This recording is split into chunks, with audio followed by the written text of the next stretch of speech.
ang mga fun facts na Emilio Aguinaldo, na General Arthur MacArthur, General Antonio Luna. Number 1. Emilio Aguinaldo, unang Pangulo sa Pilipinas. Nahalal siya bilang kabase de barangay sa edad na 17. Number 2. May sariling bahay sa pera. Ang bahay niya sa Kawit, Cavite ay nasa likod ng lumang 5 peso bill. Number 3. June 12 fan siya. Siya mismo ang pumili ng June 12 bilang araw ng kalayaan kahit July 4 talaga ang una nitong petsa. Number 4. Nagbida sa pelikula.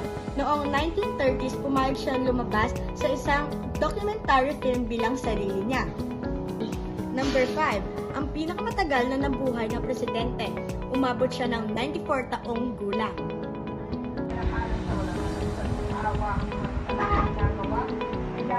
General Arthur MacArthur Jr., Emeritano General at ama ni Douglas MacArthur.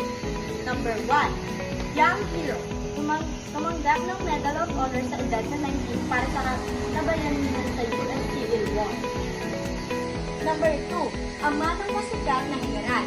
Siya ang ama ni General Douglas MacArthur na mas sikat kaysa sa kanya. Number 3.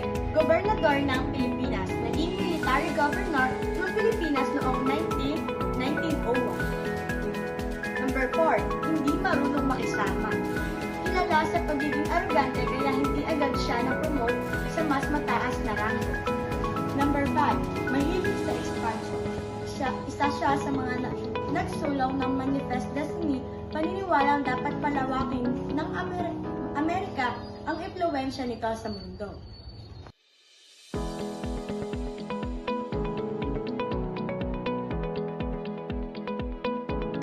And last, General Antonio Luna, henyo, sundalo at masungit. Number 1, hindi lang sundalo, siyentista rin. May doctorate sa chemistry mula sa Europe. Number 2, manunulat ng magsikat. Sumulat sa pagpahayagan La Solidaridad gamit ang pangalang Taga-Ilog. Number 3, mainit din ng ulo. Kilala sa pagiging mahigpit at masungit lalo na sa disiplina ng militar. Number 4, handa sa action lagi. Laging may dalang utak at barig kahit sa opisina o pagpupulong. Number 5, hamon dito, hamon doon.